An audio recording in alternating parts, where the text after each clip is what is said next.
नमस्ते साथियों, मैं हूं उदयपुर से एडवोकेट मुकेश कुमार गोपावत। आज हम बात करेंगे चेक बाउंस के मामले में जल्दी निर्णय कैसे हो, यानी कि जो 138 का मामला है उसमें जल्दी निर्णय कैसे हो। चाहे आप परिवादी यानी चेक का मुकदमा करने वाले हैं या चाहे आप अभियुक्त हैं, आप चाहते हैं कि आपके मामले में जल्दी निर्णय हो जाए। तो कानून में ऐसे कौन से प्रावधान है जिन प्रावधान के आधार पर आप जल्दी निर्णय करवा सकते हैं? सुप्रीम कोर्ट का ऐसा कौन सा निर्णय है जो यह निर्देश देता है अधीनस्थ न्यायालय को कि जल्दी निर्णय किया जाए? इस पर अपन विस्तृत से बात करेंगे, जिससे आपका मुकदमा अगर लंबा चल रहा है तो उसके बाद उसका निर्णय जल्दी हो सके। आमतौर पर देखा गया है कि चेक के निर्णय होने में 5 से 10 साल तक लग जाते हैं। आखिर इसमें गलती किसकी है? कई बार कोर्ट में ज्यादा काम होने से भी लंबी पेशी पड़ती है, पर कई बार आप खुद या आपके अधिवक्ता प्रॉपर ध्यान नहीं देने से या उनको प्रॉपर 138 का जो कानून है उसके बारे में जानकारी अगर नहीं है और वो अधिवक्ता आपका मुकदमा लड़ रहे हैं तो भी आपका समय लंबा लग जाएगा और निर्णय होने में देर हो जाएगी। जो परिवादी है यानी जो पैसा देने वाला, लंबा निर्णय होने से उसको बहुत ज्यादा लॉस होगा। और जो अभियुक्त है, अगर अभियुक्त किसी व्यक्ति ने अभियुक्त के ऊपर झूठा मुकदमा किया है, उसके चेक का दुरुपयोग किया है और वो चाहता है अभियुक्त की मेरे मामले में जल्दी सुनवाई हो जाए और मुझे बार बार कोर्ट नहीं आना पड़े, तो उसके लिए भी जल्दी निर्णय लाभदायक है, यानी कि अभियुक्त के लिए भी लाभदायक है और परिवादी के लिए भी लाभदायक। अब अभियुक्त का खाली चेक का किसी ने दुरुपयोग कर लिया है तो उस चेक के मुकदमे को कैसे जीतना है, इस पर मैंने अपने चैनल पर कई वीडियो बना रखे हैं। आपके साथ किस प्रकार से धोखाधड़ी हुई है उसके आधार पर आप वीडियो देखकर आपकी समस्या का हल कर सकते हैं। यह जो मेरे नंबर दे रखे हैं 8619876831, उस पर भी आप मुझसे सलाह ले सकते हैं। तो सबसे पहले अपन देखो मुद्दे की बात करते हैं। जो चेक का मुकदमा है उसमें एक धारा दे रखी है, जैसे 138 मुकदमा करते हैं चेक का, तो 143 कौन सी धारा है, कौन से एक्ट की, यानी जो चेक का जो एक्ट है उसकी धारा 143 ये कहती है कि 6 माह में ही, यानी जब आपने परिवाद पेश किया पहली बार कोर्ट में और उसका निर्णय होने में कुल समय 6 माह ही लगना चाहिए। कितना? 6 माह ही लगना चाहिए। ये कौन कह रहा है? मैं नहीं कह रहा हूं। कौन कह रहा है? 143 यानी 138 के जो सेक्शन में दावा करते हुए परिवाद करते हो उसकी धारा 143। इसका अर्थ यह हुआ, इसका उपयोग कब लेना है? जब सामने वाले वकील साहब लंबी पेशी मांगे कि साहब 3 महीने की दे दो, 4 महीने की दे दो, 6 महीने की दे दो, तब आप बोलिए कि साहब धारा 143 सेक्शन में भी 6 महीने में निर्णय करने की बात करें तो इतनी लंबी पेशी न दी जाए, या कोर्ट खुद लंबी पेशी दे रही है तब भी आप कोर्ट से रिक्वेस्ट करेंगे साहब कानून में 143 में 6 माह में निर्णय का प्रावधान है तो मुझे इतनी लंबी पेशी न दी जाए, क्योंकि आप 4-4 महीने की 6-6 महीने की पेशी देने से मैं पीड़ित हो रहा हूं। तो आपको 143 ध्यान रखना चाहिए। उसमें 143 में एक बात और भी है, जो चेक के मुकदमे की जो प्रक्रिया है वो संक्षिप्त होनी चाहिए। क्या कहता है संक्षिप्त? मतलब जल्दी। देखो, कोई भी कानून में मुकदमा चलता है उसकी 3 प्रक्रिया होती है। एक तो संक्षिप्त हो गई, दूसरा संबंध मामला हो गया, तीसरा वारंट मामला हो गया। तो संक्षिप्त प्रक्रिया का मतलब है जल्द से जल्द निर्णय। यह भी 143 ही कहता है। इसके साथ देखो कानून में और भी प्रावधान दिया गया, जैसे मुलजिम को सूचना देनी है, धारा 144 यह क्या कहती है कि डाक से उसके घर पर पोस्टल स्पीड पोस्ट है लेटर भेज दो। चाहे वो लेटर ले चाहे लेटर नहीं ले, बस आपने एड्रेस जो दिया है उस पर भेज दिया तो आपके संबंध की तामील मानी जाएगी। और फिर भी वो नहीं आता है तो फिर बेलेबल वारंट, फिर गिरफ्तारी वारंट उसके विरुद्ध जारी हो जाएंगे। यानी कि 148 ये कहता है कि संबंध की तामील डाक से करवा लो, आप जल्दी से हो जाएगी। यानी कि जल्द निर्णय के दो सेक्शन बता दिए। सुप्रीम कोर्ट का निर्णय भी बताऊंगा, उससे पहले मैं और सेक्शन बताना चाहता हूं। फिर है 145। 145 को ये समझना है सेक्शन, ये यूं कहता है कि जो परिवादी होता है उसकी गवाही शपथ पत्र पे ले लो। शपथ पत्र मतलब ये हो गया कि जो परिवादी गवाह देना चाहता है वो परिवादी लिख के दे दे कि साहब मैं ये गवाही देना चाहता हूं, सामने वाला तो चेहरा करेगा, आप आपकी गवाही लिखित में कोर्ट में पेश कर सकते हो। उससे क्या होगा कि समय बचेगा, लिखित में आपने दी और पत्रावली में लगे समय बचा।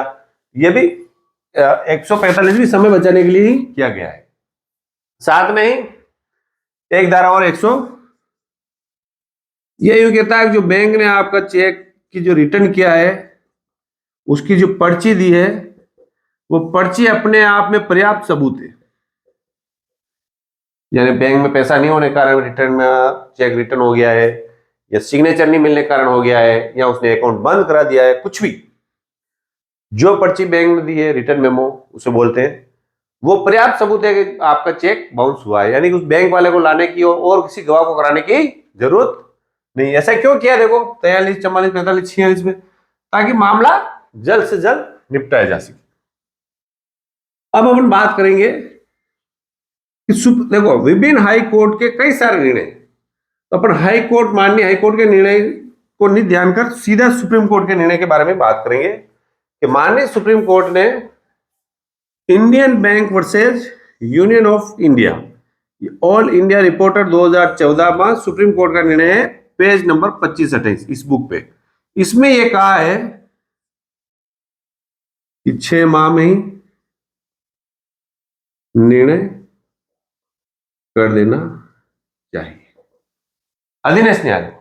इसके साथ इन्होंने एक गाइडलाइन भी दी है। क्या गाइडलाइन दी है? ऐसी गाइडलाइन दी है जिससे जल्दी से जल्द निर्णय किया जा सके, अधीनस्थ न्यायालय के लिए गाइडलाइन दी है। इस गाइडलाइन के तहत क्या है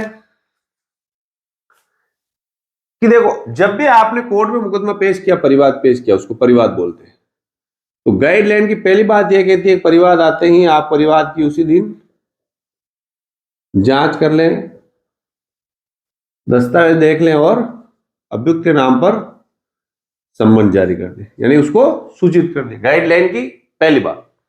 गाइडलाइन की दूसरी बात क्या कहती है कि जो आपने सम्मन जारी किया है वो आप डाक से भेज दें।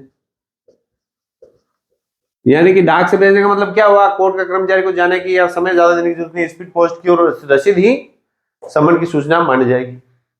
अब गाइडलाइन की तीसरी बात क्या कहती है, जैसे ही मुलजिम आ गया तो उसकी आप जमानत ले लो और परिवादी है उसके लिखित में बयान भी रिकॉर्ड पे ले लो, और फिर चौथी लाइन है उसकी जो परिवादी है उसकी गवाही हो जाएगी। और गवाह होने के बाद क्या हो गई, जो डिफेंस पेश करना चाहता है वो डिफेंस पेश करे और फिर बहस और फैसला। और फैसला कितने में, इस गाइडलाइन के अनुसार कितने समय दिया है, 3 माह। ठीक है, पर 3 माह प्रक्रिया जनरल होती नहीं, इसलिए 6 माह, जो पहले मैंने 6 माह लिखा ना इसमें थोड़ा करेक्शन करके 3 माह कर दिया, 3 माह का समय दिया है। मगर प्रैक्टिकली समय 3 माह में निर्णय नहीं होते, यानी कि मैंने 3 माह में निर्णय होते नहीं देखे। मगर अगर आपको पेशी ज्यादा लंबी मिल रही है या पेशी बहुत ही ज्यादा न्यायिक अधिकारी लंबी दे रहे हैं या सामने वाले वकील साहब पेशी बार बार लेके जा रहे हैं, तो आप इस निर्णय की कॉपी आप ऑनलाइन निकलवा लें और इस निर्णय की कॉपी न्यायालय में पेश करें, साथ में एक प्रार्थना पत्र पेश करें कि मुझे लंबी पेशी दी जा रही है, उस लंबी पेशी की मैं दे जाकर 3 माह में जो सुप्रीम कोर्ट ने गाइडलाइंस दी उस अनुसार मेरे मामले का फैसला जल्द से जल्द किया जाए। इससे क्या होगा कि जो अधीनस्थ न्यायालय उसके हाथ एक तरह से बन जाएंगे और उनको छोटी पेशी देनी पड़ेगी, और जो सामने वाले वकील साहब जो लंबी पेशी ले जा रहे हैं उनको भी न्यायालय बोल देगा कि भाई इस गाइडलाइन के अनुसार आपने को जल्द फैसला देना है। ये तो हो गई प्रैक्टिकली बात, ये तो हो गई थ्योरिकली बात। हालांकि थ्योरिकली बात भी सही है, प्रैक्टिकली बात में एक बात बताता हूं, सबसे जो ज्यादा समय चेक में लगता है वो होता है जो मुलजिम, मुलजिम तो नहीं बोलते हैं उसको, अभियुक्त बोलते हैं, ठीक है, जिसको आपने विश्वास करके पैसा दिया, वह कोर्ट में लंबे समय तक नहीं आता। यानी कि या तो उसको सूचना नहीं होती है, या सूचना होता पर वो पुलिस वाले से मिल जाता है और कोर्ट में नहीं आता, पुलिस उसको गिरफ्तार करती नहीं है, यह लंबा चक्कर चलता रहता है। तो मुलजिम की गिरफ्तारी कैसे कराएं, इस पर मैंने अपने चैनल में वीडियो बना रखे कि जल्द से जल्द गिरफ्तार कैसे कराएं। इस वीडियो में चर्चा नहीं करके आप उस वीडियो को देख लें। दूसरा कि मान लो मुलजिम गायब है तो उसकी संपत्ति से पैसा कैसे वसूलें, आपको तो पैसा लेने दो ना, इस पर भी मैंने वीडियो बना रखा है, आप देख सकते हैं। तीसरा, अगर आप अभियुक्त हैं या मुलजिम है, ठीक है, और आपके चेक का गलत उपयोग किया है और सामने वाला अब आपसे पैसा वसूलने के लिए लगा हुआ है, तो आप जिस व्यक्ति ने आपके खाली चेक का प्रयोग किया है या जो चेक आपने गारंटी पेट दिया है उसका गलत उपयोग किया है, तो ये आप किस प्रकार से जल्द कोर्ट में सिद्ध करा पाए, इस पर भी मैंने अपने चैनल पे वीडियो बना रखे। आप देखकर वो आधार ले लें और उस आधार पर कोर्ट से जल्दी निर्णय कराएं।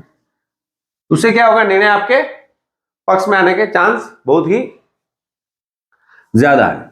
देखो, जो मुकदमा आपका चल रहा है, आपको एक बात मैं और बता दूं, आपने मुकदमा वकील साहब को दिया, फिर वकील साहब को कभी फोन भी नहीं किया, वकील साहब को कभी साल 2 साल में आ कि मेरा मुकदमा क्या हो रहा है।